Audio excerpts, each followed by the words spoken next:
오늘 이 시간 다른 어떤 것도 높이는 것이 아니라 주님의 이름만이 높이는 그런 시간 되었으면 좋겠습니다.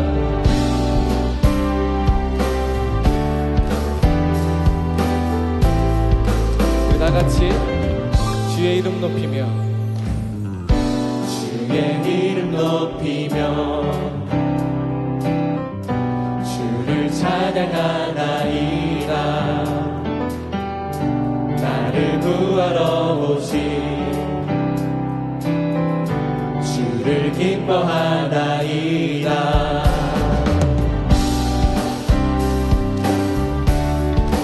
우리 함께 박수 치시면서 다시 한번 고백합니다. 주의 이름 높이며 주의 이름 높이며 주를 찬양하나이다. 나를 구하러 오신 주를 기뻐하나이다.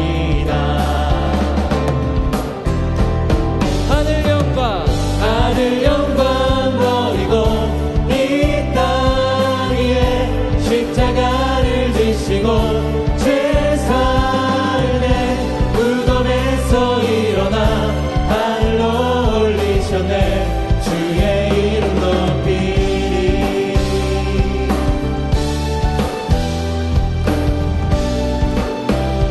다시 한번 고백합니다. 주의 이름 높이며 주의 이름 높이며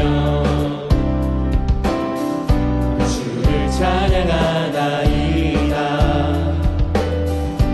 나를 구하러 오신 주를 기뻐하나이다.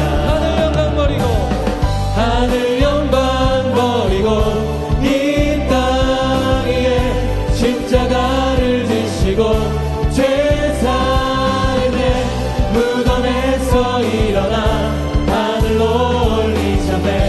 주의 이름 높이. 하늘 영광 버리고 이 땅 위에 십자가를 지시고 죄 사은의 무덤에서 일어나 하늘로 올리셨네. 주의 이름 오직 주님의 이름을 높이며 하늘 영광 버리고 하늘 영광 버리고 이 땅 위에 십자가를 지시고 죄 사은의 무덤에서 일어나 하늘로 올리셨네. 주의 이름 높이.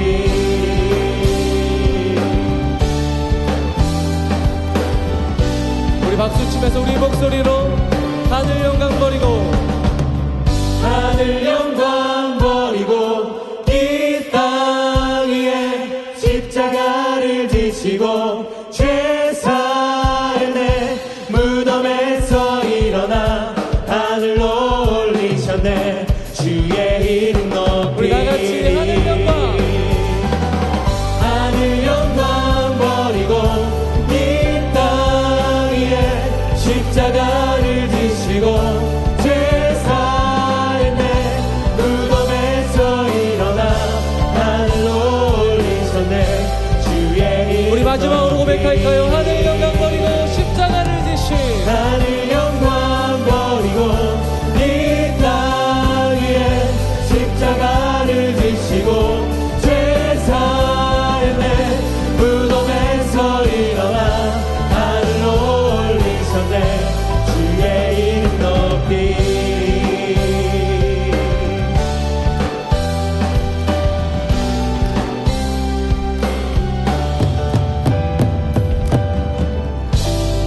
우리를 위해 십자가를 지시고 새 생명 주신 하나님을 함께 찬양하기 원합니다. 아멘.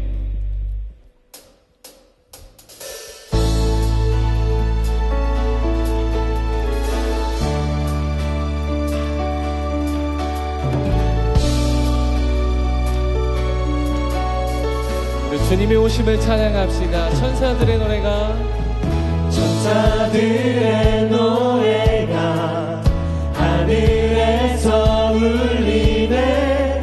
모두 소리 높여서 주의 나심 전하세. 모든 만물 기뻐해 모든 모든 만물 기뻐해 산과 들이 노래해 아름다운 노래가 온 세상에 퍼지네 산 위에 올라 예수 나신 전하세 온 세상 구세주 이 땅에 오시는 하늘의 영광 하늘의 영광 온 땅 위에 평화 만왕의 왕 되신 예수 그리스도 선포해. 우리 2절 찬양으로 함께 부릅시다. 구유 안에 누이신 구유 안에 누이신 어린 아기 예수께 우리들도 다 함께 이쁜 찬송 부르자. 오늘 나신 구주는 영원하신 왕이라 세상 모든 나라들 기뻐 화답하여라. 산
영원한 새 생명 주신 우리 하나님께 예수 그리스도께 영광의 박수 올려드리겠습니다.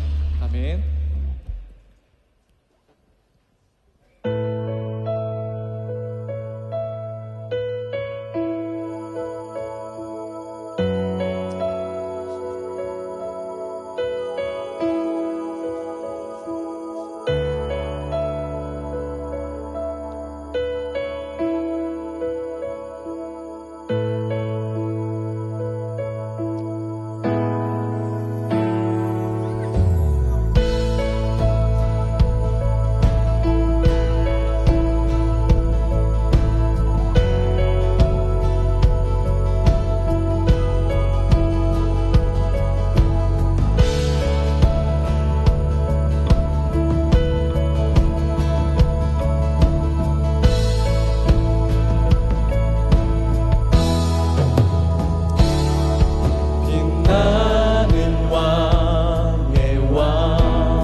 찬양의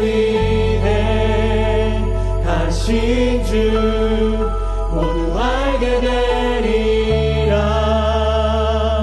위대하신 주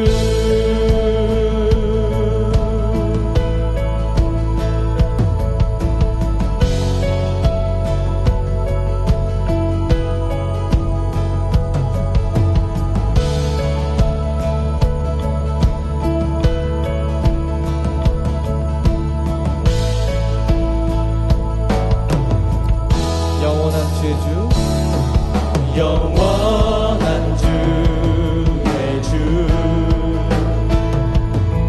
시간의 주 관자 알파와 오메가 삼위의 하나님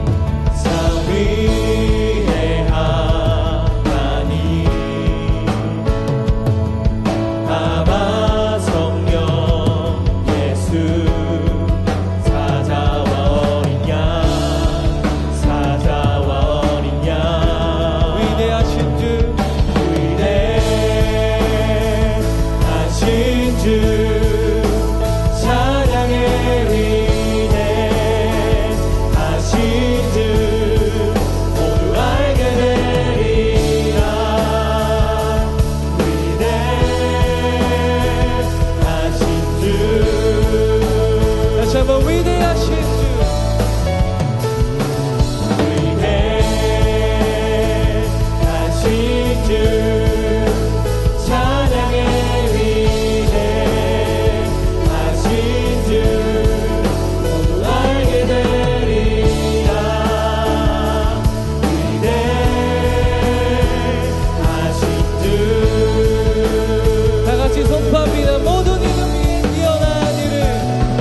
모두 알게 되리.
기도합시다. 주님, 이 시간 우리 예배가 하나님만 높이며 주의 이름만이 온전하게 드러나는 시간 되게 하여 주시옵소서.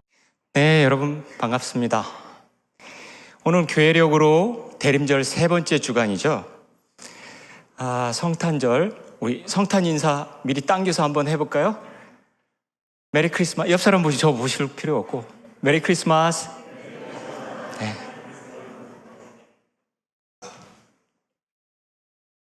예수님이 탄생하신 성탄의 이야기는 마태복음과 누가복음에 잘 나와 있습니다. 마태와 누가가 그리는 성탄절의 메시지는 여러분이 잘 아는 동방박사, 목자, 천사, 굉장히 서정적이고 동화적인 거예요. 애플이 최근에 내놓은 광고 있잖아요. 굉장히 따뜻한 감성을 느끼게 하는 그런 서정적이고 동화적인 것이죠. 그런데 오늘 읽어주신 말씀 요한 제4복음서는 전혀 다르게 성탄의 메시지를 던지고 있습니다. 예수님의 탄생의 메시지를 요한은 아주 직설적으로 이야기를 합니다. 예수님은 하나님이시다. 예수님은 빛이시며 사랑이시더라고 아주 묵직하게 메시지를 처음부터 던지고 있습니다. 예수님이 하나님이시고 예수님의 사랑이 십자가에서 드러나셨다라고 하는 이 성탄의 메시지는 오늘 우리가 읽은 요한복음 3장 16절에 잘 나타나 있습니다. 요한복음 3장 16절은 아주 중요해요. 종교개혁자 마틴 루터는 복음서들 중에 복음이라고 이야기를 합니다. 그리고 복음을 가장 잘 요약된 복음이라고 이야기합니다. 한국교회 역시 요한복음 3장 16절을 아주 사랑했어요. 교파를 막론하고 장로교, 감리교, 순복음, 심지어는 가톨릭까지도 요한복음 3장 16절을 사랑하고 암송하고 또 너무너무 좋아했었죠. 바로 이 요한복음 3장 16절을 통해서 성탄의 메시지를 되짚어 보려고 합니다. 여러분 오늘 어떻게 시작하셨죠? 3장 16절을 한번 읽어봅시다. 하나님이 젊은 사람 같지 않은데 하나님이 세상을 사랑하셨다라고 이야기를 하고 있습니다. 하나님이 세상을 사랑했다라는 말은 너무 평범하고 너무 진보해 보이잖아요. 요즘 교회에서 하나님이 세상을 사랑하셨다는 말은 너무 평범하게 해요. 그런데 하나님이 세상을 사랑하셨다는 이 표현은 요한 교인들, 다시 말하면 1세기 처음 요한 공동체에게는 아주 파격적이고 진보적이고 도전적인 선포고 선언이에요.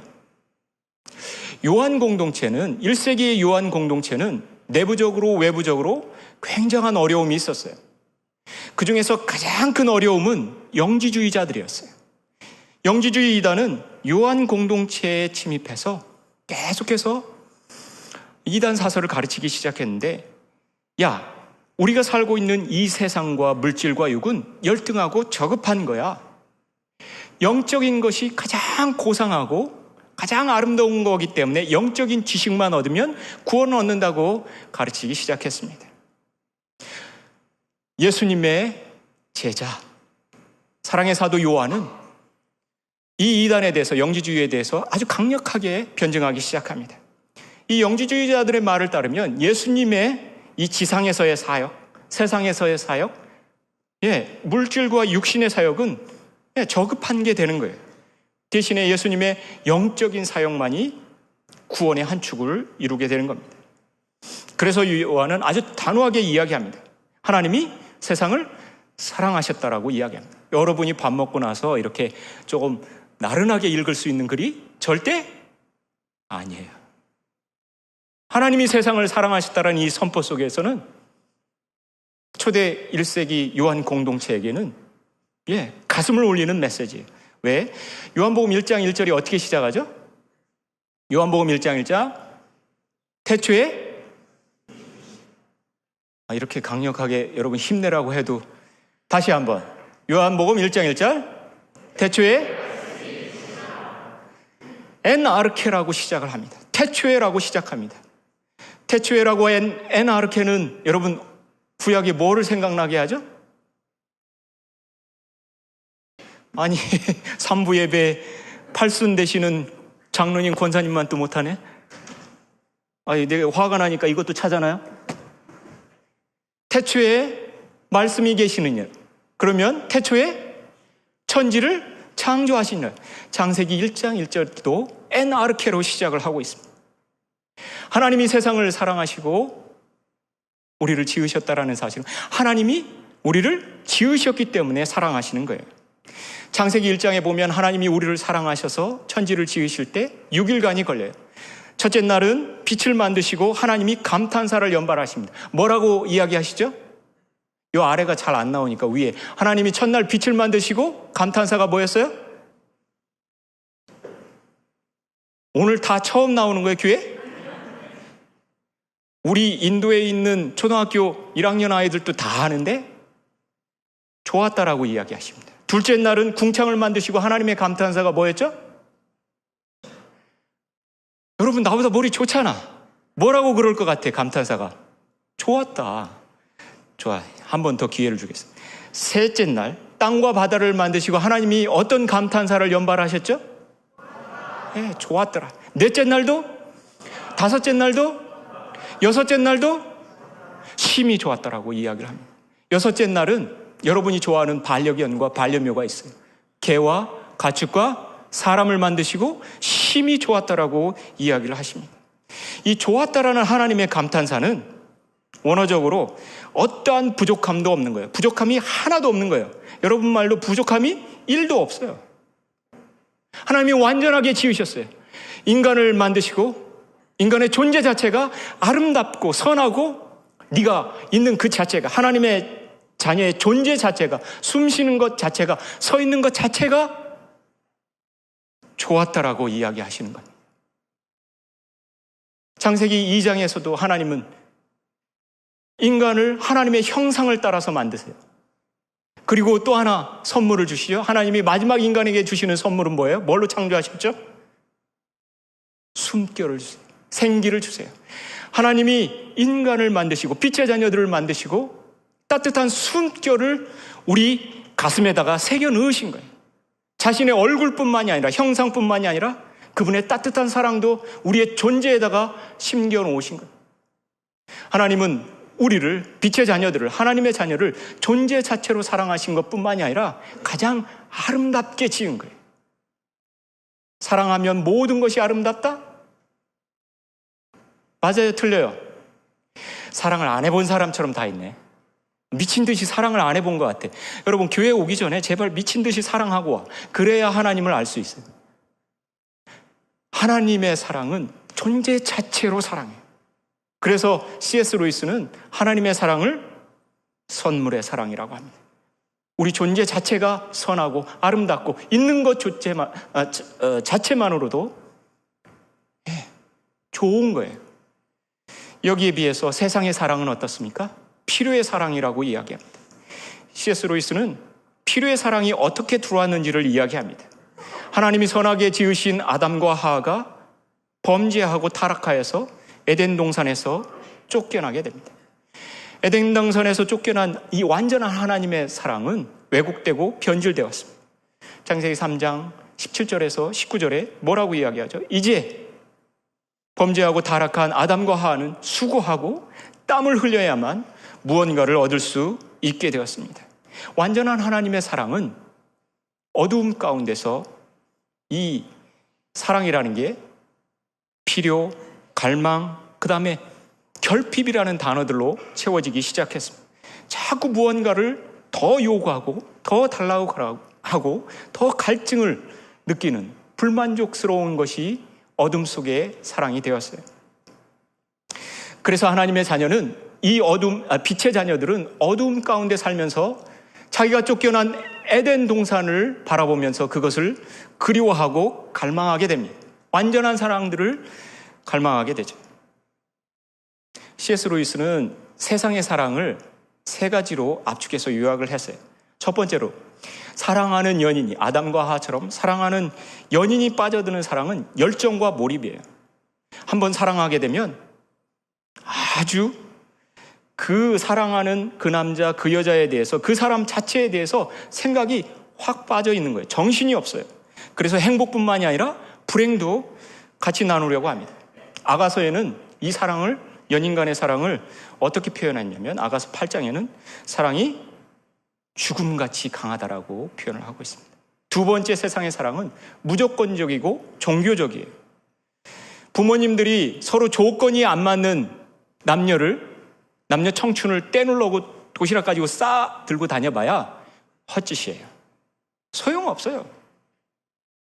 아무리 부모님들이 너 조건이 안 맞으니까 불행할 거야 라고 아무리 충고하고 말려봐도 전혀 소용이 없어요. 부모님들이 반대하면 반대할수록 사랑하는 연인은 뭐라고 그러죠? 이거는 핍박이다.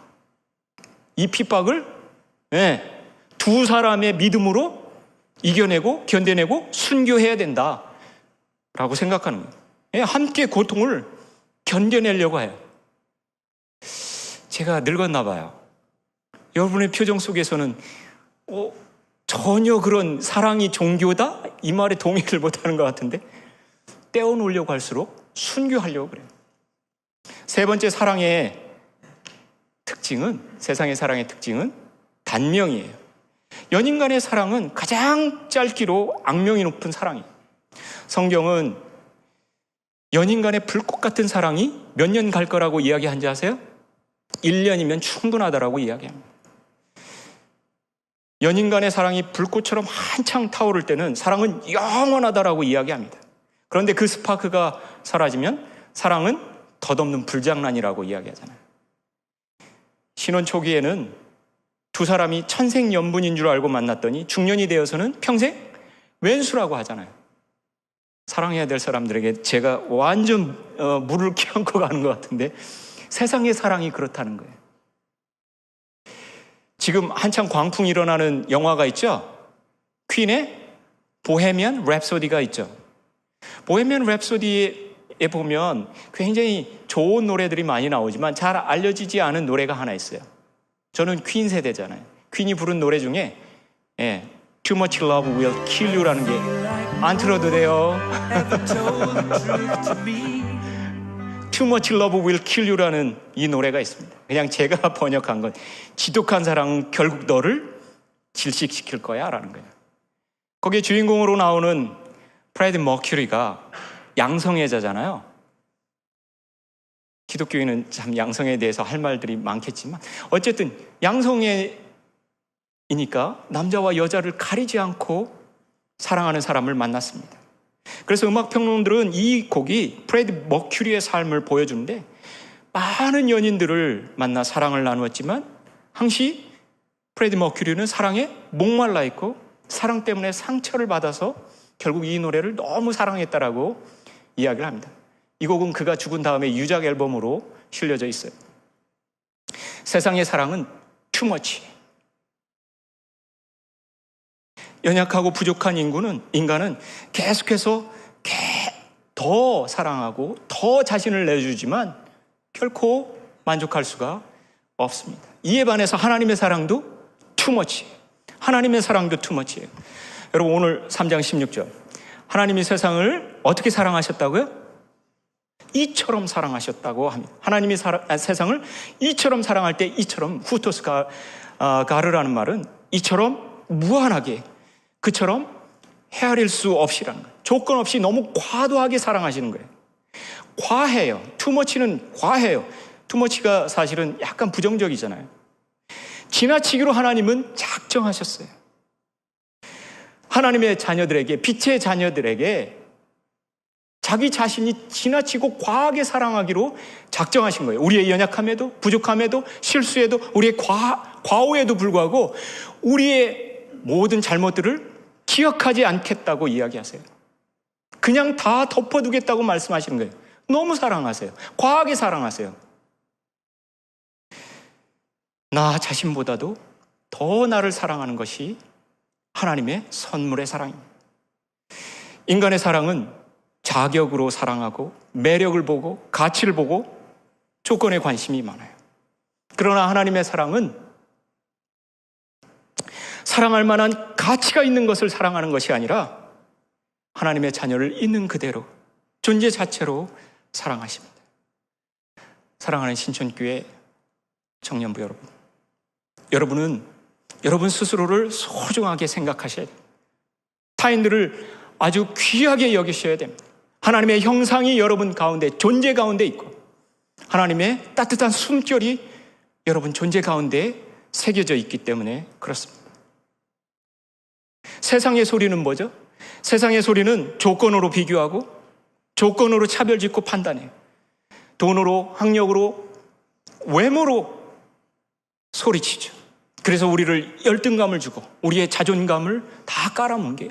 그런데 하나님의 소리는 뭐예요? 하나님의 감탄사는 뭐죠? 좋았다라고 이야기하시는 거예요. 우리의 어떤 조건도 이야기하지 않으시고 그저 좋았다라고 이야기하시는 하나님의 소리에 귀 기울이시기를 바랍니다. 두 번째, 오늘 본문에 나타난 하나님의 사랑의 구체적인 표현은 십자가 사랑입니다. 십자가의 사랑은 오늘 여기 바로 지금 여기에서 이루어지는 사랑이죠. 요한복음 3장 16절에 하나님이 세상을 이처럼 사랑하사 누구를 주셨다고요? 독생자를 주셨습니다. 요한복음이 공관복음서와는 다른 특이한 게 있어요. 아주 독특한 특징이 있어요. 그거는 하나님에 대한 명칭이 달라요. 공관복음서 마태, 마가, 누가복음보다 요한복음은 아버지라는 표현으로 하나님을 불러요. 아버지라는 말이 요한복음에는 138번이나 나옵니다. 압도적이에요. 다른 복음서에 비해서 압도적이에요. 거기에 오늘 본문, 가장 중요한 본문, 그 아들이 어떤 아들이라고요? 독생자라고 표현을 합니다. 헬라어로 모노게노스라고 하는 이 단어는 사실은 좀 더 원어에 가까운 것은 NIV 성경이 조금 가까워요. He's one and only son이라고 이야기합니다. 나와 아버지는 하나예요. 원이에요, 원. 모노라는 말도 하나잖아요. 원이라는 말도 하나예요. 아버지와 아들은 하나다라고 이야기하고 있습니다. 요한 신학의 가장 중요한 포인트는 아버지 하나님과 아들 예수는 하나고 동일하다라는 거예요. 요한복음 10장과 17장에서 요한은 강조해요. 예수 그리스도는 하나님이시다라는 거예요. 하나님의 사랑이, 완전한 사랑이 예수 그리스도의 십자가에서 나타났고 하나님의 권능과 권세와 영광이 예수 그리스도의 십자가에서 동일하게 이 땅 위에 나타났다라고 이야기하는 겁니다. 십자가의 사건은 육신 인간 예수가 죽은 것이 아니라 하나님이 달려 돌아가신 거예요. 하나님이 자기의 전 존재를 다 내어주시고 희생하셔서 돌아가신 거예요. 그래서 십자가의 사랑은 값비싼 사랑이에요. 고통과 고난의 절망 가운데서 피어난 가장 소중한 사랑이에요. 그래서 십자가의 사랑은 순진하지 않아요. 무조건적으로 덮어주지 않아요. 세상의 불의와 잘못에 대해서 무조건 덮어주려고 하지 않아요. 가끔 교회에서 야, 네가 잘못한 거 그 정도 했으면 용서해 주자, 덮어버리자. 하나님의 은혜로 이 정도 하고 덮자라고 할 수 없어요. 십자가의 사랑은 정의로운 사랑이고 거룩한 사랑이에요. 불의를 미워해요. 그래서 십자가의 사랑은 세상에 민낯을 보여줍니다. 십자가의 사건은 빛과 어둠을 분명하게 심판하는 기준이 됩니다. 십자가의 사랑은 그래서 세상 사랑의 한계와 위선을 드러내요. 세상 사랑은 겉으로는 미소 짓고 있지만 안으로는 꼭꼭 숨어진 이기심이 있어요. 사람들에게 따뜻한 것 같지만 저 가슴 깊은 곳에서는 비수를 품고 있다고요. 세상 사랑도 희생적이에요. C.S. 루이스는 세상 사랑의 희생적인 대표는 부모님의 사랑이라고 이야기를 합니다. 세상 사랑, 부모님의 사랑도 세 가지로 한번 요약해보면 첫 번째로는 부모님의 희생적인 사랑은 첫째, 조건을 가리지 않아요. 부모님의 사랑은 못생기든 아니면 덜 똑똑하든 장애인이든 조건을 뛰어넘어서 사랑하죠.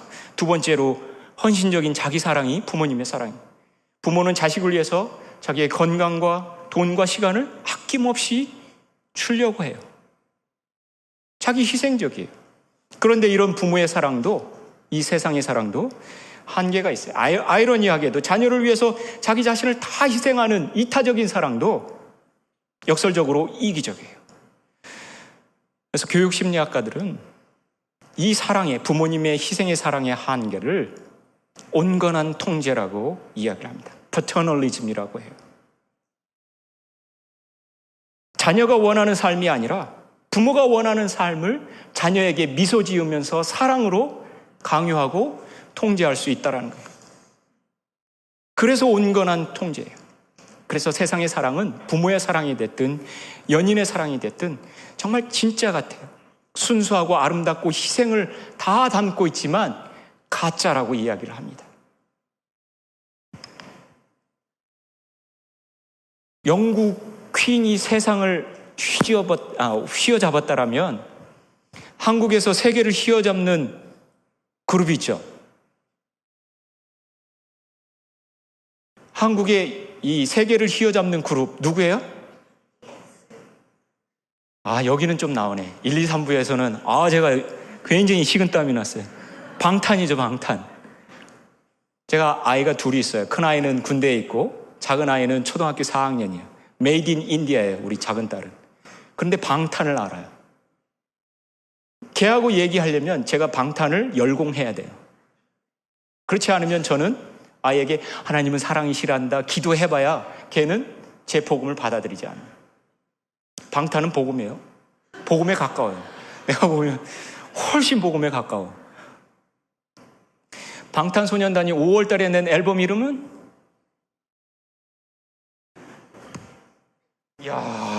청년부 회개해야 된다. 여러분은 주일학교에서 가르칠 자격이 안 돼. 방탄이 5월에 낸 앨범은 Fake Love잖아요. 어떻게 그거를 여러분 전도하려면 방탄을 모르고 신천교회 아직 멀었어요. 선교 나오려면 방탄 알고 와요. 방탄의 Fake Love 가사가 어떻게 돼요? 제가 여러분이 혹시나 할까봐 여러분 20, 30대죠? 노래는 안 해도 돼요. 예, 널 위해서라면 난 슬퍼도 기쁜 척 할 수 있어. 널 위해서라면 난 아파도 강한 척 할 수 있어. 그 다음이 복음이에요. I'm sick of this fake love. 제가 번역했죠. 난 이런 가짜 사랑이 이제 지긋지긋해라고 이야기하는 거죠. 이 10대 아이들이 복음을 아는 것 같아. 얘들이 예수 믿으면 세계 복음화 금방일 것 같아. 가짜 사랑을 알잖아요. 투머치 사랑의 세상의 사랑을 알잖아요. 이런 가짜 사랑이 지긋지긋하다라고 트루 사랑을 이야기하잖아요. 세상의 사랑은 기만적이고 가짜예요. 그래서 사람 마음 안에는, 에덴을 잃어버린 우리 마음 안에는 늘 진짜 사랑, true love, authentic love, 권위 있는 그 사랑들을 갈망하게 돼 있어요. 특히 빛의 자녀들, 하나님의 자녀들은 세상의 가짜 사랑에 실망할 때 우리가 가야 될 시선은 하나예요. 어디라고요? 십자가입니다. 우리의 시선은 십자가의 사랑으로 돌려질 수밖에 없어요. 십자가의 사랑은 오늘을 대표하는 신학자 보프가 팔 벌려 돌아가신 사랑이라고 합니다. 십자가의 사랑은 팔 벌려 돌아가신 예수님의 사랑이에요. 자기를 개방하는 거예요. 팔을 벌리실 때는 누구든지 오라는 거예요. 상하고 지치고 마음 아픈 자들, 세상의 모든 차별과 조건에 힘든 사람들, 그게 실증나는 사람들 다 오라고 팔을 벌리시는 겁니다. 이 팔 벌리심은 중요한 메시지가 하나 있어요. 그건 뭐냐면 우리를 감싸 안으시는 거예요. 우리를 포옹하시는 거예요. 포옹하시고 감싸 안으시며 너는 내 자녀고 내가 너를 끝까지 사랑한다라고 말씀하시는 거예요.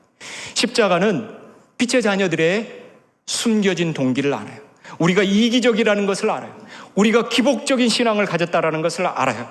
우리가 필요할 때만 예수님을 사랑하고 아프고 힘들고 뭔가 진정한 도움이 필요할 때만 하나님께 가까이 오는 것을 잘 알아요. 세상이 좋을 때는 주님 배반한다는 것도 잘 알아요. 그런데 주님은 자기의 팔을 벌려 자기를 개방하시고 포옹하시고 안으시며 감싸 안으시면서 우리 이기심 안에 있는 가시까지도 감싸 안으세요. 우리의 기복적인 신앙 안에 있는 그 가시까지도 끌어안으시고 내가 너를 사랑한다 라고 고백하시는 거예요. 십자가의 사랑은 상처와 고통, 회의와 번민, 그게 다 있지만 십자가의 사랑은 결코 정복당하지 않고 결코 실패하지 않아요. 우리의 고통과 상처는 십자가의 고난과 고통을 통해서만 극복이 돼요. 우리의 상처는 예수 그리스도께서 십자가에 흘리신 보혈의 피로만 치유되어지고 회복되어져요. 십자가 안에서 우리의 고통과 우리의 아픔은 그냥 참는 게 아니에요. 팔 벌려 우리를 꼭 감싸하신 예수님과 함께 우리는 우리의 고통과 우리의 아픔 속에서 하늘문을 보는 거예요. 십자가의 고난의 신비는 고난과 상처를 넘어서 하늘문을 보는 것이고 천국을 보는 것이에요. 결코 실패하지 않는 하나님의 권능, 예수 그리스도를 통해서 하나님의 권능을 보고 예수 그리스도를 통해서 하나님의 사랑을 보고 치유를 경험하는 거예요. 왜? 예수님과 하나님은 동일하기 때문에 그래요. 십자가의 신비는 거기에 있어요. 사도 바울은 이런 예수 그리스도의 십자가를 이렇게 고백하죠. 로마서 8장 38절에서 39절 같이 한번 읽어봅시다. 시작.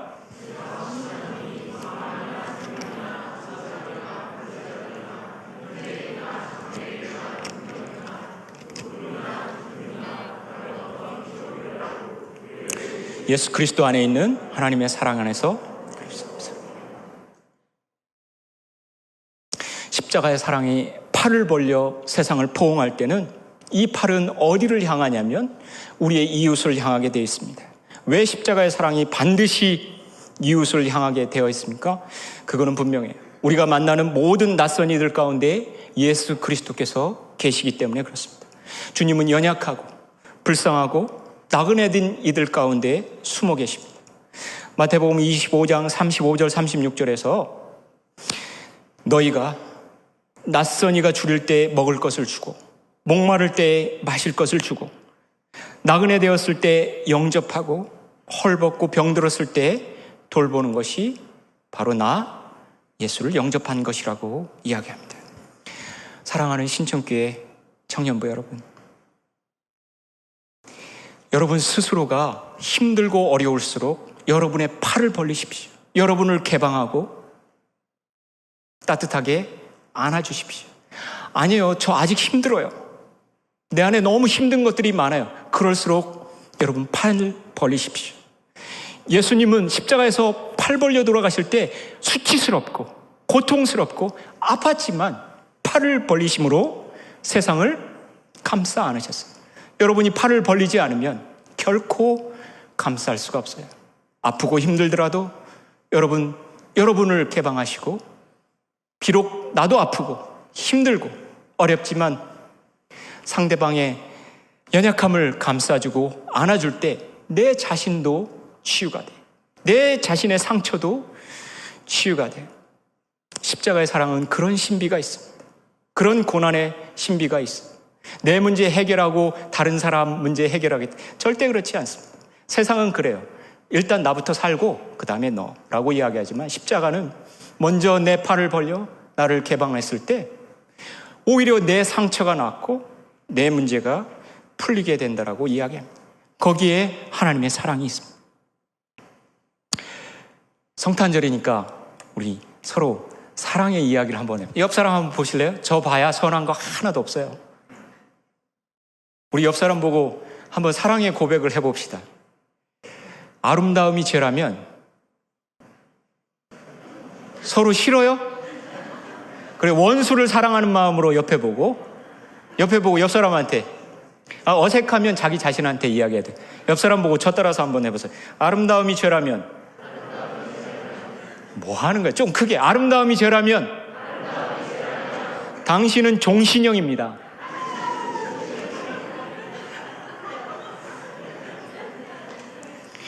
요한복음 3장 16절을 이제 말씀을 마치려고 합니다. 요한복음 3장 16절 하나님의 선물의 사랑과 예수님의 십자가의 사랑의 목적은 영생이라고 이야기합니다. 오늘 요한복음 3장 16절에 나와 있는 영생은 현재의 영과 미래의 영이 같이 혼재해 있어요.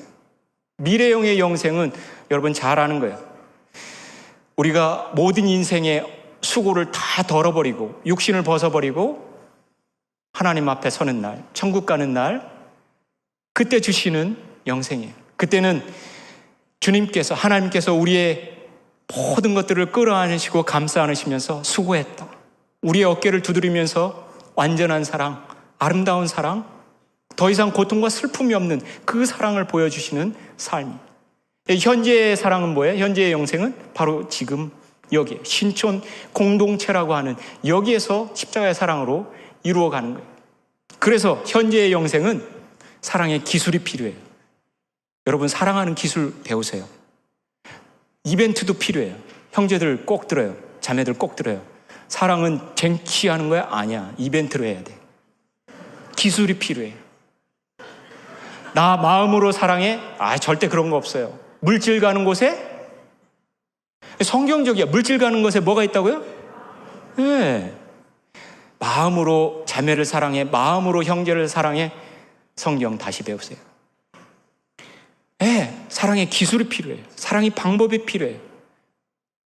그래서 우리는 팔을 벌려 감싸 안으면서 용납해주고 참아주고 안아주고 격려하고 따뜻한 말로 위로하는 겁니다.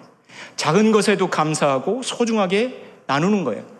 장미꽃도 사랑하지만 장미꽃 가시도 사랑하는 거예요.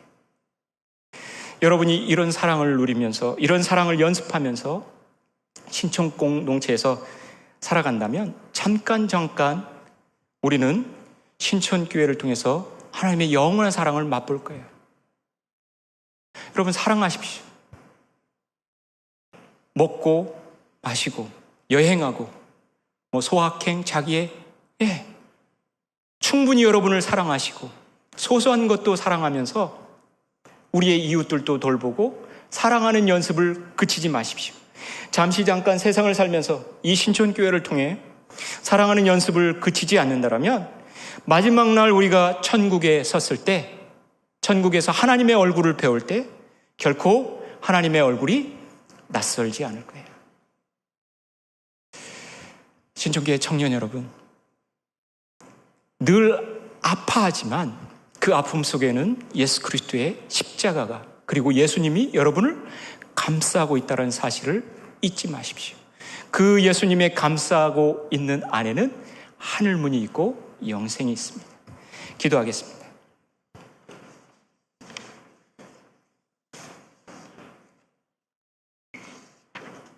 아버지 하나님의 선물의 사랑, 우리를 완전하게 지으시고 우리를 기뻐하시고 소중하게 여기시고 선하게 여기신 하나님의 사랑을 찬양하며 예배합니다. 우리를 위해 자기를 다 내어주시고 우리의 상처와 고난과 고통을 끌어안으시고 거기에서 하늘문을 보게 하시고 하나님의 영광 보게 하시는 주님을 찬양합니다. 하나님, 신촌교회 예배당을 드나드는 모든 청년들을 주님 축복하여 주시옵소서. 그들이 이 자리에서 예배하며 아버지 하나님을 사랑해, 아버지 하나님의 사랑을 갈구할 때 그들의 고통을 치유하시고 상처를 치유하시고 하나님의 전을 향해 손을 들고 기도할 때 그들의 기도를 들으시고 응답하여 주시옵소서. 우리 주 예수 그리스도의 십자가의 사랑으로 인해 하나님 놀라운 치유와 놀라운 권능과 놀라운 영광을 맛볼 수 있도록 인도하여 주시옵소서. 하나님의 사랑이 실패하지 않는다는 것을 이 땅 위에서 경험하고 체험하며 우리 주 예수 그리스도를 늘 가슴속에 모시고 살아가도록 인도하시고 주장하여 주시옵소서. 예수님의 이름으로 기도드리옵나이다.